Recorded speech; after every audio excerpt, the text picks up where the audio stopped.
தமிழரசு கட்சியிலிருந்து நிறைய பிளவுகள் வந்த வண்ணமே இருக்கு. ஸ்ரீதரனுக்கும் சுமந்திரனுக்கும் இடையில ஒரு முருகல் நிலை ஒன்று தோன்றி இருக்கிறது. இதற்கு அனைவருமே கூறுகின்ற பெயர் என்னன்னு பார்த்தீங்கன்னா, சுமந்திரனுடைய தன்னிச்சையான போக்கு காரணமாகத்தான் ஒரு முன்னாள் தலைவர் வந்து அடுத்த தலைவரை தற்காலிகமாக நியமிக்க முடியும் என்ற ஒரு எடுகோளின் அடிப்படையில் ஸ்ரீதரன் தலைவராக வர வேண்டும் என்று அவர் முன்மொழிஞ்சிருக்கின்றார். ஸ்ரீதரன் அவர்கள் தான் பங்கு பெற்ற மாட்டார் என்று வெளிநடப்பு செய்கின்ற பொழுது அவரை வலுக்கட்டாயமாக இருத்தி பொதுச் செயலாளர் சத்தியலிங்கம் உட்பட பலர் அவரை வலுக்கட்டாயமாக இருத்தி இந்த அதாவது சர்வாதிகார ஆட்சி தமிழரசு கட்சிக்குள்ள வந்துட்டுது.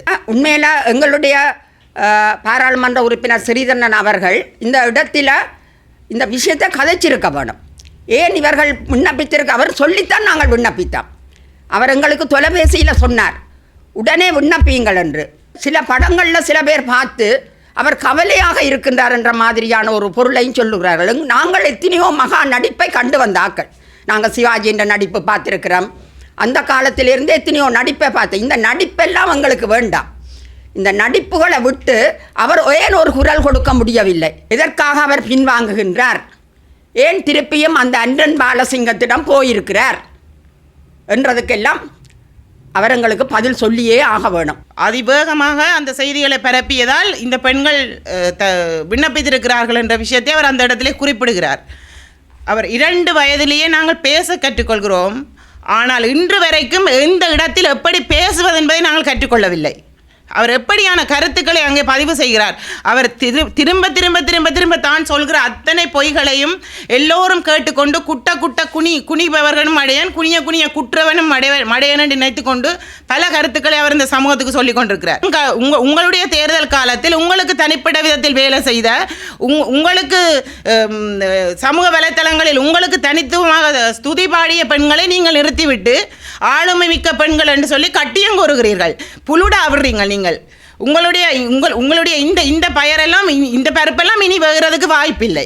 தனித்து ஒற்றையாளாக முடிவெடுக்கிற தமிழரசு கட்சியில் இருந்து கொண்டு எங்களால் ஒன்றுமே செய்ய முடியாது. ஒரு நபர் தமிழரசு கட்சி ஆட்ட முடியாது. இது பல வருடங்கள் பலருடைய ரத்தமும் பேர்வையும் சிந்தி கட்டப்பட்ட கட்சி இது.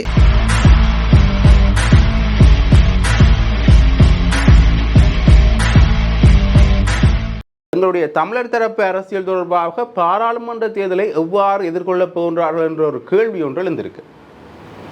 இந்த விடயம் தொடர்பாக பெரிதும் பேசப்படுவது கட்சி என்று பார்த்தீங்கன்னா தமிழ் தேசிய கூட்டமைப்பினுடைய தமிழரசு கட்சி தான்.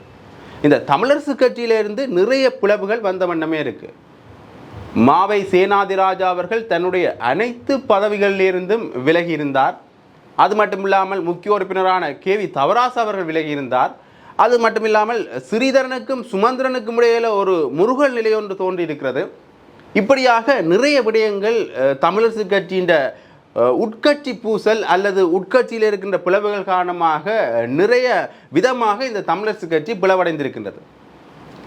குறிப்பாக ரவிராஜ் சசிகலா அவர்கள் தன்னுடைய அனைத்து பொறுப்புகளிலிருந்து விலகி அவர் ஜனநாயக தமிழ் தேசிய கூட்டணியோடு இணைஞ்சிருக்கிறார். பாராளுமன்ற தேர்தலில் சங்கு சின்னத்தில் போட்டியிட போவதாகவும் அறிவித்திருக்கிறார்கள். இப்படியாக தமிழரசு கட்சியினுடைய பிளவு வந்து தமிழரசு கட்சியை மீண்டும் மீண்டும் பலவீனப்படுத்துவதற்கான ஒரு நகர்வாக காணப்படுகின்றது.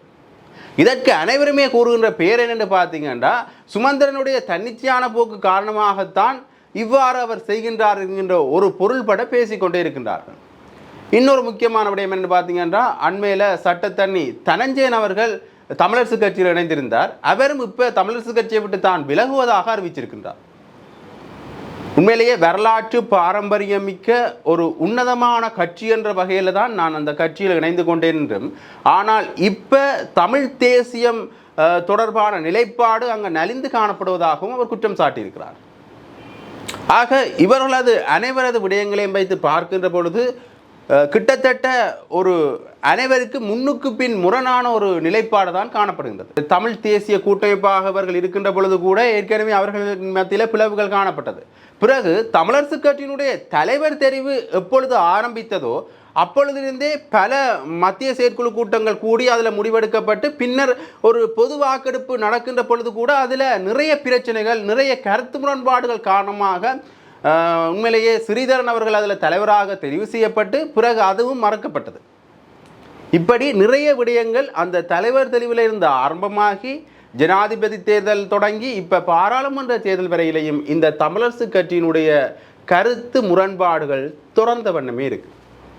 அண்மையில் பிரித்தானிய தமிழர் பேரவை வந்து ஒரு அறிக்கையை சமர்ப்பிச்சிங்கன்னா அந்த அறிக்கையில் கூட அவர்கள் ஒரு கூட்டமைப்பாக நாங்கள் ஒன்றிணையணும் என்று குறிப்பிட்டிருக்கிறார்கள்.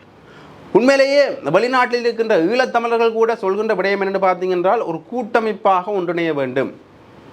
ஏற்கனவே தேசிய தலைவர் எப்படி இந்த தமிழ் தேசிய கூட்டமைப்பை உருவாக்கினாரோ அதே போலதான் இப்பொழுதும் இருக்கின்றதா என்கின்ற கேள்வி நிலை ஒன்று எழுந்திருக்கின்றது. கேவி தவராசா அவர்கள் இந்த பதவியை விட்டு விலகுகின்ற பொழுதும் தனது அனைத்து பதவிகளிலிருந்தும் விலகி தமிழரசு கட்சியை விட்டு வெளியில் போகின்ற பொழுதும் அவர் சொன்ன விஷயம் என்னென்னு பார்த்தீங்கன்னா இந்த தேசிய தலைவர் அப்பொழுது உருவாக்கின ஒரு கூட்டமைப்பாக இப்போ இல்லை, இங்கே ஒரு தனிநபரனுடைய தன்னிச்சையான முடிவுகள் தான் இங்கே பார்க்கப்படுகின்றது என்று அவரும் குறிப்பிட்டிருந்தார். இப்படியாக நிறைய விடயங்களில் இந்த தமிழரசு கட்சி பிளவடைந்திருக்கின்றது. அதே நேரத்தில் தமிழரசு கட்சியினுடைய தலைவராக ஸ்ரீதரன் அவர்கள் வர வேண்டும் என்று மாவை சேனாதிராஜ் அவர்கள் கூறியிருக்கின்றார். ஏற்கனவே ஒரு முன்னாள் தலைவர் வந்து அடுத்த தலைவரை தற்காலிகமாக நியமிக்க முடியும் என்ற ஒரு எடுகோளின் அடிப்படையில் ஸ்ரீதரன் தலைவராக வர வேண்டும் என்று அவர் முன்மொழிஞ்சிருக்கின்றார். இந்த விடயத்திற்கு எதிராக பல தரப்புகளும் தங்களுடைய எதிர்ப்பு கொடியை காட்டிய வண்ணமே இருக்கின்றனர். குறிப்பாக சுமந்திரன் அணியில் இருக்கின்றவர்கள் கூட இதற்கு எதிரான ஒரு நிலைப்பாட்டில் இருக்கின்றார்கள். உங்களுக்கு தெரியும், ஏற்கனவே நேற்றைய தினம் ஒரு ஊடக சந்திப்பு ஒன்று நடந்திருந்தது. அதாவது வந்து தமிழரசு கட்சியினுடைய ஒரு செயற்குழு கூட்டம் நடந்து அதன் பின்னர் அது தொடர்பான ஊடக சந்திப்பு நடக்கிறது வழமை. அந்த ஊடக சந்திப்பு நடக்கின்ற பொழுது அதில் ஸ்ரீதரன் அவர்கள் தான் பங்கு பெற்ற மாட்டார் என்று வெளிநடப்பு செய்கின்ற பொழுது அவரை வலுக்கட்டாயமாக இருத்தி பொதுச் செயலாளர் சத்தியலிங்கம் உட்பட பலர் அவரை வலுக்கட்டாயமாக இருத்தி அதில் அந்த பொதுக்கூட்டத்தில் அவரை பங்கு பெற்று வச்சிருந்தனர். பொதுக்கூட்டம் இல்லை, அதில் ஊடக சந்திப்பில் அவரை பங்கு பெற்று வச்சிருந்தார்கள். உண்மையிலேயே இந்த விடயம் ஒரு இருவருக்கும் இடையிலான ஒரு முரண்பாடு என்கின்ற நிலைமையை தாண்டி தமிழரசு கட்சியினுடைய கருத்து முரண்பாடுகளுக்கான ஒரு களமாகத்தான் பார்க்கப்படுகின்றது. உண்மையிலேயே ஜனாதிபதி தேர்தலில் கூட ஒவ்வொரு பேரும் ஒவ்வொரு நிலைப்பாட்டை தான் எடுத்திருந்தார்கள். ஜனாதிபதி தேர்தலில் ஸ்ரீதரன் சங்கு சின்னத்துக்கு ஆதரவான ஒரு நிலைப்பாட்டையும் சுமந்திரன் அணியினர் சஜித் பிரேமதாஸ் அவர்களுக்கு ஆதரவான ஒரு நிலைப்பாட்டையும் எடுத்திருந்தார்கள். இப்படியாக ஒவ்வொரு பேரும் தங்களுடைய நிலைப்பாடுகள் கருத்துக்களில் வேறுபட்டு காணப்படுவது தமிழரசு கட்சி என்கின்ற ஒரு தனித்துவமான கட்சியின் கொள்கை முடிவுகளில் கூட செல்வாக்கு செலுத்த வாய்ப்பு இருக்கின்றது என்று பலர் கூறியிருக்கின்றார். ஏற்கனவே தமிழரசு கட்சியினுடைய கொள்கைகள் என்று பல நிர்ணயிக்கப்பட்டிருக்கின்றது. அதில் ஒரு சுயநிர்ணய உரிமையான தமிழர்களுக்குரிய விடயங்களை நாங்கள் கொன்றோனும் அரசியல் தீர்வு காணப்பட வேண்டும் என்கின்ற விடயங்கள் நிறைய குறிப்பிடப்பட்டிருக்கிறது. அந்த விடயங்களில் கூட பாதிப்பை ஏற்படுத்தலாம். இது தமிழர்களுக்கான இறைமையை தமிழர்களுக்கான ஒரு தனித்துவத்தை குறைப்பதற்கான ஒரு வாய்ப்பாக அமைகின்றது. அது மட்டுமில்லாமல் பாராளுமன்ற தேர்தலில் தமிழர்களுக்கான ஆசனங்கள் பறிபோகக்கூடிய வாய்ப்புகள் காணப்படுகின்றது என்றும் பலரும் பலவாறான செய்திகளை கூறிக்கொண்டே இருக்கின்றார்கள். அந்த வகையில் தமிழரசு கட்சியினுடைய தலைவராக ஸ்ரீதரன் அவர்கள் தெரிவு செய்யப்பட வேண்டும் என்பதற்கு எதிராக பல கருத்துக்கள் முன்வைக்கப்பட்டு கொண்டிருக்கின்றது. அது மட்டுமல்லாமல் தமிழரசு கட்சியினுடைய ஒரு குழுவினர் ஒரு ஊடக சந்திப்பு ஒன்று நடத்தியிருந்தவர்கள். அந்த ஊடக சந்திப்பில் ஸ்ரீதரன் அவர்கள் தமிழரசு கட்சியிலிருந்து விலகி அவர் சுயேட்சையாக போட்டியிட வேண்டும், அவர் தமிழரசு கட்சியில் இருந்தால் நாங்கள் தமிழரசு கட்சியை விட்டு வெளிநடப்பு செய்வோம் என்கின்ற கருத்துப்பட அவர்கள் ஒரு ஊடக சந்திப்பை வெளியிட்டிருக்கிறார்கள். அந்த ஊடக சந்திப்பையும் இதோடு நினைக்கிறேன், பார்த்துக்கொள்ளுங்க. இந்த மாதிரியான சில விடயங்களில் நாங்கள் இதுவரை இவ்வளவு இறுக்கமாக இருந்ததில்லை. ஆனால் இந்த அதாவது சர்வாதிகார ஆட்சி தமிழரசு கட்சிக்குள்ள வந்துட்டுது. தமிழரசு கட்சியை வளர்த்தவர்கள் எங்கேயோ போக தமிழரசு கட்சியை தொட்டில போட்டு தாய்மாமனாக ஆட்டினது நான் தான் என்று சொல்லி கூவிக்கொண்டு ஒரு ஆள் வந்திருக்கிறார். இந்த மாதிரியான கூவலுக்கெல்லாம் நாங்கள் பயந்தாக்கள் இல்லை. நாங்கள் சரியான அடியை முன்வைத்த நாங்கள் முதல் அடி என்னால் தான் கொடுக்கப்பட்டது. அதற்காக எல்லோரும் பயந்து ஒடுங்கி இருந்தவர்கள். ஆனால் நாங்கள் இன்றைக்கு மகளிரை விழிப்படைய செய்திருக்கிறோம், கேட்கறதுக்கு வச்சிருக்கிறோம், போராடுறதுக்கு வச்சிருக்கிறோம், களத்தில் நின்றிருக்கிறோம், எத்தனையோ போராட்டங்களை சந்திச்சிருக்கிறோம். ஆனால் இந்த ரெண்டு பெண்களும் தாங்கள் பெண்கள் என்பதை எப்படி நிரூபித்தார்கள் என்பதையும் அவர்களை பெண்கள் என்று எப்படி நிரூபித்து எடுத்தார் என்பதையும் எங்களுக்கு விளக்கம் சொல்ல வேண்டும். ஏனென்று சொன்னால் நாங்கள் பெண்கள் 5 மகளிரணி தலைவிகள் செயலாளர்கள் ஆளுமை மிக்க பெண்கள் நாங்கள் கொடுத்திருக்கின்றோம். என்னத்துக்காக எங்களுக்கு ஒரு பதில், உங்களை நாங்கள் தெரிவு செய்யவில்லை என்றதுக்கான ஒரு பதில் வேணும் எங்களுக்கு. ஏனென்று சொன்னால் நாங்கள் பதிலை பார்த்து நாங்கள் சரியா பிள்ளையாண்டு நாங்களும் தெரிவு செய்து கொள்ள வேண்டும். இப்படி ஒவ்வொரு முருடையும் எல்லோரையும் ஏமாற்றி கொண்டு எல்லோரையும் நாங்கள் இந்த மாதிரியான ஏமாற்று வித்தைகளுக்கு கொண்டு போகக்கூடாது. நாங்கள் பெண்கள் உண்மையில் பெண்களை வைத்தே பெண்களை தாக்குகின்ற சம்பவங்கள் மிக மிக வருந்தத்தக்கது. இந்த 2 பெண்களும் கேட்டிருக்க வேண்டும். இதுவரை கூட பெண்களுக்கு அவர்கள் அரசியல் தெரிந்திருந்தால், இந்த தேர்தலை அறிந்திருந்தால், தமிழரசு கட்சியை பற்றி தெரிந்திருந்தால் அவர் கேட்டிருக்க வேண்டும். இதற்கு உங்களிடம் வேறொரு விண்ணப்பங்களும் வரவில்லையான்று வந்திருந்தால் அதனை பரிசீலித்து என்ன முடிவை எடுத்தீர்கள் என்றாவது கேட்டிருக்க வேண்டும். எதுவுமே தெரியாத, அடி நுனி தெரியாத, கட்சியை பற்றி அறியாத, இப்படியான ஒரு விடயமும் தெரியாமல் தங்களுக்கு வாக்கு சேகரிக்கிற இதே பெண்கள் நாளைக்கு வந்து இங்கே நிற்பார்கள். இதில் உண்மையில் எங்களுடைய பாராளுமன்ற உறுப்பினர் ஸ்ரீதரன் அவர்கள் இந்த இடத்துல இந்த விஷயத்தை கதைச்சிருக்க வேணும். ஏன் இவர்கள் விண்ணப்பித்திருக்க, அவர் சொல்லித்தான் நாங்கள் விண்ணப்பித்தோம். அவர் எங்களுக்கு தொலைபேசியில் சொன்னார், உடனே விண்ணப்பியுங்கள் என்று. உடனடியாக மாவை சேனாதிர ஐயாவிடம் கொண்டே நீங்கள் இதை கொடுங்கள், தாமதிக்காமல் கொடுங்கள் என்று எங்களுடைய பெண்களுக்கு அறிவுறுத்தியதே அவர்தான். ஆனால் அவர் அந்த இடத்துல கேட்டிருக்க வேணும், ஏன் இவர்களை நீங்கள் எடுக்கவில்லை என்று. அந்த அந்த அந்த விடயத்தை அவர் கதைக்காதது உண்மையில் எங்களுக்கு சரியான ஒரு கவலை. அவர் எங்களை வெளியேற்றிவிட்டு தான் மட்டும் அதில் பயணம் செய்ய முனைகின்றாரா, அல்லது சில படங்களில் சில பேர் பார்த்து அவர் கவலையாக இருக்கின்றார் என்ற மாதிரியான ஒரு பொருளையும் சொல்லுகிறார்கள். நாங்கள் எத்தனையோ மகா நடிப்பை கண்டு வந்தாக்கள். நாங்கள் சிவாஜி என்ற நடிப்பு பார்த்துருக்கிறோம். அந்த காலத்திலிருந்து எத்தனையோ நடிப்பை பார்த்து, இந்த நடிப்பெல்லாம் எங்களுக்கு வேண்டாம். இந்த நடிப்புகளை விட்டு அவர் ஏன் ஒரு குரல் கொடுக்க முடியவில்லை? இந்த 5 பெண்களும் அவர் சொல்லி அவருக்கு நாங்கள் தெரிவித்து, நான் 3 நாளைக்கு முதல் அவருடன் கதைக்கின்றேன், நாங்கள் ஒரு ஊடக சந்திப்பை செய்ய போகின்றோம், எங்களுக்கான விண்ணப்பங்களை நாங்கள் அனுப்பிவிட்டோம் என்று எல்லாமே நான் கதைக்கிறேன். ஒரு கிழமைக்கு 2 தரமாவது நான் ஸ்ரீதரன் எம்பியுடன் கதைத்திருக்கிறேன். இந்த தேர்தல் காலங்களிலே அதிகமாக கதைப்பதுண்டு. ஆனால் ஏன் இந்த மாதிரியான விடயங்களில் அவர் குரல் கொடுக்கவில்லை? அவர் என்னத்தை நினைத்து கொண்டிருக்கிறார்? ஏன் அவர் சிறை வைக்கப்பட்டிருக்கிறாரா, அல்லது அவர் மயக்க நிலையில் இருக்கிறாரா என்ன என்று எங்களுக்கு தெளிவுபடுத்தணும். இந்த பெண்கள் உண்மையில் நிறைய விடயங்கள் அவருடைய சகல விடயங்களிலும் நாங்கள் பங்கு பற்றி இருக்கின்றோம். எல்லா விடயங்களுக்கும் இந்த இந்த இந்த மாதிரியான ஆளுமை மிக்க பெண்களை அவர் அழைப்பதுண்டு. ஆனால் அவருக்கு தெரியும் இவர்களுக்கு கொடுக்க வேண்டும் என்பதில் நிச்சயமாக அவர் தெரியும். ஆனால் ஏன் அவர் மௌனம் சாதிச்சார்? யாருக்கு பயம்? என்ன சிக்கலில் மாட்டியுள்ளார்? எதற்காக அவர் பின்வாங்குகின்றார்? ஏன் திருப்பியும் அந்த அன்றன் பாலசிங்கத்திடம் போயிருக்கிறார் என்றதுக்கெல்லாம் அவர் எங்களுக்கு பதில் சொல்லியே ஆக வேணும். அவருடைய எல்லா விதமான அரசியல் செயற்பாடுகளுக்கும் இந்த பெண்கள் குரல் கொடுத்திருக்கிறார்கள். நிறைய வேலைகளை செய்து கொடுத்திருக்கிறார்கள்.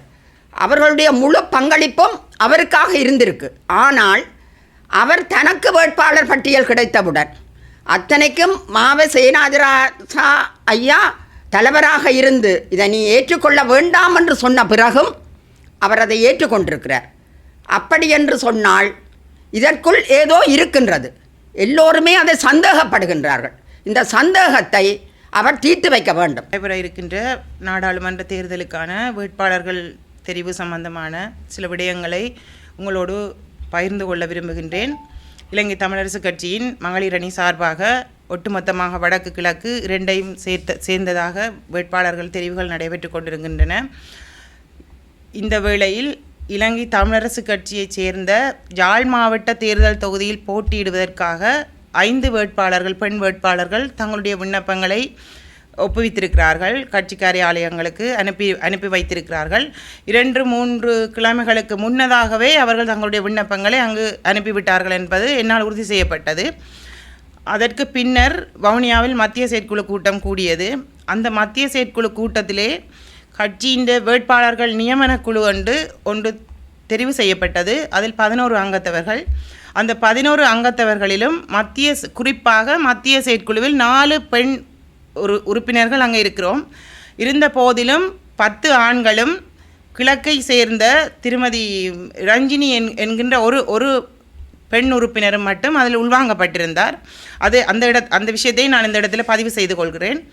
அத்தோடு அதுக்கு பின்னராக 5ஆம் திகதி இந்த நியமன குழு அங்கு கூடி வேட்பாளர்களுக்கான தெரிவுகளை மேற்கொண்டதன் பின்னர் அந்த விண்ணப்பங்கள் பரிசீலிக்கப்பட்டதன் பின்னராக ஊடகங்களுக்கு கருத்தை நிலைப்பாடு தெரிவித்த முன்னை நாள் பாராளுமன்ற உறுப்பினர் எம்.ஏ. சுமந்திரன் அவர்கள் பெண்கள் யாரும் வேட்பாளர்கள் பட்டியலில் இல்லை என்பதையும் அது ஒரு குறைபாடாக இருக்கிறது என்பதையும் பெண்களை தாங்கள் காடுகள் மேடுகள் பள்ளங்கள் எல்லாம் தேடுகின்றோம் என்பதையும் அங்கே முன்வைத்திருந்தார். அப்படி ஒரு கருத்தை அவர் முன்வைத்திருந்தார். அதாவது பெண்கள் விண்ணப்பித்த விடயத்தை அவர் அங்கே குறிப்பிடவில்லை என்றது ஒரு அப்பட்டமான ஒரு பொய்யை அவர் ஆணித்தனமாக தெரிவித்திருக்கிறார். அந்த இடத்திலே பெண்கள் இல்லை, நாங்கள் பெண்களுக்கு சந்தர்ப்பம் கொடுப்பதற்கு தயாராக இருக்கிறோம், ஆனால் பெண்கள் இல்லை. அதாவது இலங்கை தமிழரசு கட்சியில் யாழ் மாவட்ட தேர்தல் தொகுதியில் போட்டியிடுவதற்கு எந்த பெண்களும் இல்லை, அவர்கள் விண்ணப்பிக்கவில்லை என்பதை அவர் மிகவும் நாசூக்காக தனது பாணியில் திறம்பட உரைத்திருக்கிறார், அங்கே சொல்லியிருக்கிறார். சொல்லியதன் பின்னர் அவர் ஒரு அழகான புன்னகை ஒன்று செய்வார். ஒரு பொய்யை சொன்னதுக்கு பின்னர் அவர் புன்னகைப்பார். அந்த புன்னகைக்கு பலவிதமான அர்த்தங்கள் இருக்கும். அப்படியான ஒரு புன்னகையோடு அவர் திரும்ப சொல்கிறார், காடுகள் மேடுகள் பள்ளங்கள் எல்லாம் தான் பெண்களை தேடுகிறேன் என்று சொல்லி. அவர் முதல் நாள் 5ஆம் தேதி பின்னேற மாலையில் கூறுகிறார் பெண்கள் யாரும் இல்லை என்று. 6ஆம் தேதி மீளவும் கூடப்படுகின்றது அந்த நியமன குழு. அந்த கூடிய நியமன குழுவில் 2 பெண்கள் தெரிவு செய்யப்பட்டு அவரால் அறிவிக்கப்படுகிறார்கள். அவர்கள் எப்போது விண்ணப்பித்தார்கள்? அவர் அதில் குறிப்பிடுகிறார். அந்த பெண்களுக்கு ஊடக நண்பர்களுக்கு நன்றி கூறுகிறார். அதிவேகமாக அந்த செய்திகளை பரப்பியதால் இந்த பெண்கள் விண்ணப்பித்திருக்கிறார்கள் என்ற விஷயத்தை அவர் அந்த இடத்திலே குறிப்பிடுகிறார். அவர் 2 வயதிலேயே நாங்கள் பேச கற்றுக்கொள்கிறோம், ஆனால் இன்று வரைக்கும் எந்த இடத்தில் எப்படி பேசுவது என்பதை நாங்கள் கற்றுக்கொள்ளவில்லை. அவர் எப்படியான கருத்துக்களை அங்கே பதிவு செய்கிறார். அவர் திரும்ப திரும்ப திரும்ப திரும்ப தான் சொல்கிற அத்தனை பொய்களையும் எல்லோரும் கேட்டுக்கொண்டு குட்ட குனிபவர்களும் அடையன், குனிய குற்றவனும் மடையன் என்று நினைத்து கொண்டு பல கருத்துக்களை அவர் இந்த சமூகத்துக்கு சொல்லிக் கொண்டிருக்கிறார். இதை திரும்ப திரும்ப கேட்கறதுக்கு நாங்கள் யாரும் தயாரில்லை. பாராளுமன்ற தேர்தலில் போட்டியிட்ட பல பெண்கள் இருக்கிறார்கள். அவர்களின் விருப்பு வாக்குகளில் கதிரைகளில் இருந்த நீங்கள் போட்டியிட்ட பெண்கள் கூட மீளவும் விண்ணப்பித்திருக்கிறார்கள். அவர்கள் தத்துணிவோடு விண்ணப்பித்திருக்கிறார்கள் அந்த களத்தில் தங்களால் நிற்க முடியும் என்று. ஆனால் அதையெல்லாம் மறைத்து கொண்டு எங்கேயோ இருந்த முகம் தெரியாத உங்களுக்கு மட்டும் உங்களுடைய தேர்தல் காலத்தில் உங்களுக்கு தனிப்பட்ட விதத்தில் வேலை செய்த உங்களுக்கு சமூக வலைத்தளங்களில் உங்களுக்கு தனித்துவமாக ஸ்துதி பாடிய பெண்களை நீங்கள் நிறுத்திவிட்டு ஆளுமை மிக்க பெண்கள் என்று சொல்லி கட்டியம் கூறுகிறீர்கள். இதற்கு முன்னர் நிறுத்திய பெண்களுக்கெல்லாம் நீங்கள் இப்படியான கட்டியங்கள் கூறவில்லை. மருந்துக்கு ஒரு பெண்ணை போடுவோம், இந்த முறை 2 ஆளுமை மிக்க பெண்களை போட்டிருக்கிறோம், அவர்களை நீங்கள் வெல்ல வையுங்கள் என்று புலுடா விடுறீங்கள். நீங்கள் உங்களுடைய இந்த பெயரெல்லாம் இந்த பருப்பெல்லாம் இனி வேகிறதுக்கு வாய்ப்பில்லை. இதை நாங்கள் சொல்லி வைக்கிறோம். நீங்கள் அடாவடித்தனமான மிகவும் அடாவடித்தனமான முறையில் தான் நீங்கள் ஒவ்வொரு தீர்மானங்களையும் எடுக்கிறீர்கள். நாங்கள் தலைமைக்கு கட்டுப்பட்டு வளர்ந்தவர்கள், ஒரு அகிம்சையான கட்சி கூடாக வந்தவர்கள் என்பதற்காக நாங்கள் உங்களிடம் கேள்விகள் கேட்காமல் இருப்பதனால் நீங்கள் எங்களெல்லாம் முட்டாள்கள் மடையர்கள் என்று நினைக்கக்கூடாது. உங்களுடைய எல்லா கேள்விகளுக்கும் எங்கள்கிட்ட பதில் இருக்குது. உங்களுடைய எல்லா அடக்குமுறைகளையும் நாங்கள் பார்த்து கொண்டு தான் இருக்கிறோம். தனித்து ஒற்றையாளாக முடிவெடுக்கிற தமிழரசு கட்சியில் இருந்து கொண்டு எங்களால் ஒன்றுமே செய்ய முடியாது. ஒரு நபர் தமிழரசு கட்சி ஆட்ட முடியாது. இது பல வருடங்கள் பலருடைய ரத்தமும் பேர்வையும் சிந்தி கட்டப்பட்ட கட்சி, இது உருவாக்கப்பட்ட கட்சி. இந்த கட்சியிலே தனி ஒருவர் குறிப்பிட்ட காலங்களுக்குள் வந்த ஒருவர் எல்லா முடிவையும் எடுத்துக்கொள்கிறார். இதை இந்த சமூகம், இந்த வாக்களிக்கிற மக்கள் எல்லோரும் பார்த்து கொண்டிருக்கிறீர்கள். ஒரு பக்கம் கழுவி ஊத்துகிறீர்கள், ஒரு பக்கம் ஆதரிக்கிறீர்கள். இப்படியான நிலைகளிலிருந்து மாறி, ஆனால் நீங்கள் பாடம் கற்றுக் கொடுத்தவர்கள் இல்லை என்று சொல்ல முடியாது. முதல் நடந்த தேர்தலில் நீங்கள் பாடம் கற்றுக் கொடுத்தவர்கள் தான். இருந்த போதிலும் நேரடியாக திரும்பவும் நீங்கள் உங்களுடைய வாக்குகளை சரியான முறையில் சரியான வேட்பாளர்களுக்கு தான் நீங்கள் வழங்க வேண்டும். நான் கட்சி சார்ந்து கூட இந்த விஷயத்தில் நான் கதைக்கவில்லை. பொருத்தமான வாக்காளருக்கு தான் நீங்கள் வாக்களிக்க வேணும். இந்த 2 பெண் வேட்பாளர்களும் தனித்துவமாக எம்.ஏ. சுமந்திரன் அவர்களினால் தெரிவு செய்யப்பட்ட பெண் வேட்பாளர்கள் என்றதை நான் இந்த இடத்துல உங்களுக்கு தெரிவித்துக் கொள்கிறேன். யாருடைய விருப்புதலும் ஒப்புதலும் இன்றி அவர் தன்னிச்சையாக எடுத்த முடிவு. அவருடன் கூட பயணிக்க போகின்ற, அவரோடு முன்னர் பயணித்து கொண்டிருந்த, அவருக்கு நன்கு தெரிந்த, அவருக்கு சமூக வலைத்தளங்கள் ஊடாகவும் முன்னைய தேர்தலிலும் பிரச்சாரங்களை மேற்கொண்ட இருவரையுமே அவர் எங்கள் யாருக்கும் தெரியாமல் திருட்டுத்தனமாக நியமித்திருக்கின்றார். விண்ணப்பித்த 4 பெண்களையும் ஏன் பரிசீலிக்கவில்லை? அவர்களுடைய விண்ணப்பங்களில் என்ன குறைபாடுகள் இருக்கிறது?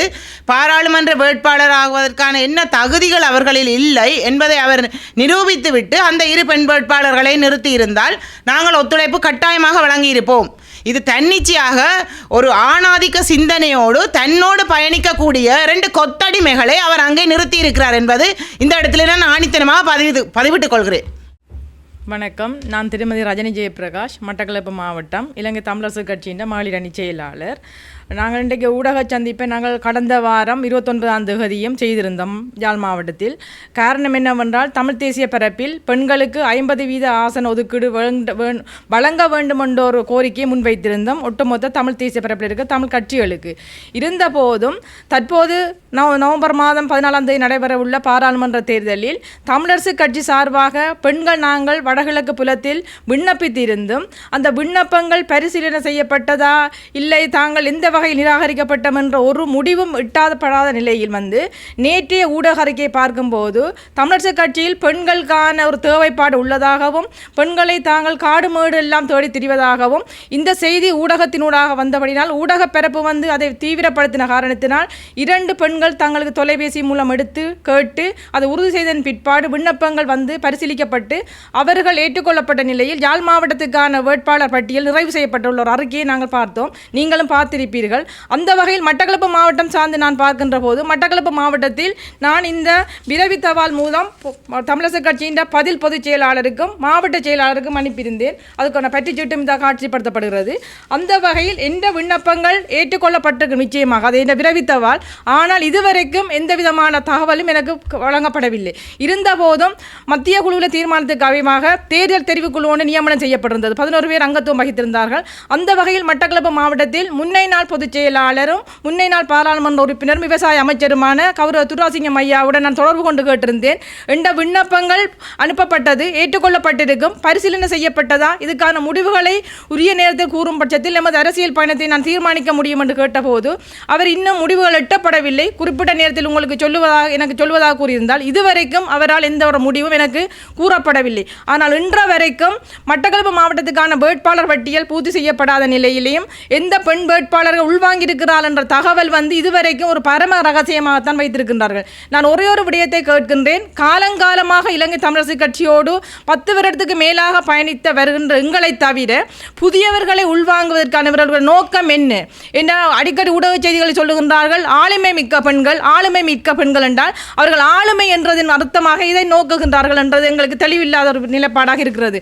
அதே நேரம் நேற்று பார்த்தால் யாழ் மாவட்டத்தில் உள்ள பெண்கள் தங்களோட தொடர்ந்து பயணிக்கக்கூடிய பெண்களாக நாங்கள் பார்க்கின்றோம். இளையவர்கள் யுவதிகள் என்ற ஒரு அறிக்கையையும் முன்னகர்த்தி செல்லுகின்றார்கள். அப்போ நாங்கள் கேட்கின்றோம், வருடக்கணக்கில் நிறைய பாராளுமன்ற தேர்தல்கள், ஜனாதிபதி தேர்தல், உள்ளூராட்சி மன்ற தேர்தல்களை தனி பெண்களாக ஒரு பெண்கள் கட்டமைப்பாக நாங்கள் முன்னகர்த்தி செல்லுகின்ற போதெல்லாம் எங்களிடம் எந்த ஆளுமை இல்லை என்றதில் அவர் உறுதிப்படுத்தியிருந்தவர்கள். ஆகையினால நாங்கள் ஒட்டுமொத்த தமிழ் தேசிய பரப்பில் இருக்கின்ற தமிழ் இனத்தின் ஒரு பெருங்கட்சியாக பார்க்கின்ற இலங்கை தமிழரசு கட்சியில் ஒவ்வொரு பேச்சிலும் அவர்கள் மேடையேறி பேசும்போது அமுதலிங்கம் ஐயாவும் மங்கையரசி அம்மாவும் போன்று நாங்கள் பெண்களை மிகவும் கௌரவப்படுத்தி பார்க்கின்றோம். பெண்கள் எங்களுக்கு மிகவும் கண்கள், இவர்களை நாங்கள் வழிநடத்த போகின்றோம் என்று நாக்கு கூசாமல் பேசிக் கொண்டிருக்கிறார்கள். இன்றைக்கு பார்த்தால் பெண் பாக்கம் படலம் போலு வாக்கு தெரிவிக்கிற நிலப்பாட்டில் வாடகைக்கு தாய் எழுமத்தி எவ்வாறு அவள் பிள்ளையை பெற்றுக் கொடுத்து போட்டு செல்லுவாளோ அதே போன்ற நிலப்பாட்டில் வாக்கு இல்லாத பெண்களை தேடி நாங்கள் உள்ளுக்க வைத்துவிட்டு தங்களுக்கு வாக்குகளை சேகரித்து கொடுத்து தாங்கள் முதன்மை பெற்று தாங்கள் அந்த ஆசனத்தை செல்ல வேண்டும் என்ற நோக்கிற்கான பெண்கள் பார்க்கிறதான் நாங்கள் உணர்கின்றோம். காரணம் என்னவென்றால் எங்களோட விண்ணப்பங்கள் பரிசீலிக்கப்பட்டதா, எங்களுக்கான முடிவுகள் கூடப்படவில்லை. ஆனால் இதுவரைக்கும் வேட்பாளர் பட்டியல் நியமனங்கள் உறுதிப்படுத்தப்படாத நிலையில் இன்னும் பெண்களை நாங்கள் தேடிக்கொண்டிருக்கிறார்கள் என்றால் நாங்கள் இவ்வாறான அவல நிலை இருக்கின்றோம். எனவே இவ்வாறு தேர்தல் காலத்தில் உங்களுக்கு விஷமத்த பேச்சுகளையும் தாங்கள் பணப்பைகளை நிரப்பிக்கொண்டு வெறுங்கைகளோடு உங்கள் வாசலுக்கு நாங்கள் புதியவர்களை இறக்கி இருக்கின்றோம், அறிமுகம் செய்திருக்கிறோம், இளைஞர்களை கொண்டு வந்திருக்கின்றோம் என்று வாய்ப்பேச்சு பேசி வார பெண்கள் அவர்களுக்கு பெண்களாகிய நீங்கள் சரியான ஒரு பாடம் புகட்டுவீர்கள். காரணம் என்னவென்றால் தேர்தலுக்கு மட்டும் பெண்களை பார்க்கின்ற ஒரு தமிழ் தேசிய கட்சியாக இலங்கை தமிழரசு கட்சி மாறி வருகின்றது. எனவே இன்றைக்கு இந்த நிலைமை இருந்தால் இன்றைய தேர்தல் பட்டியல் இருக்கின்ற பெண்களுக்கு நாளை வருகின்ற தேர்தலில் அவர்களும் இந்த ஊடக சந்திப்பை செய்ய வேண்டி வரும், அவர்களும் வீசப்படுவார்கள் என்றதில் மாற்று கருத்து இல்லை.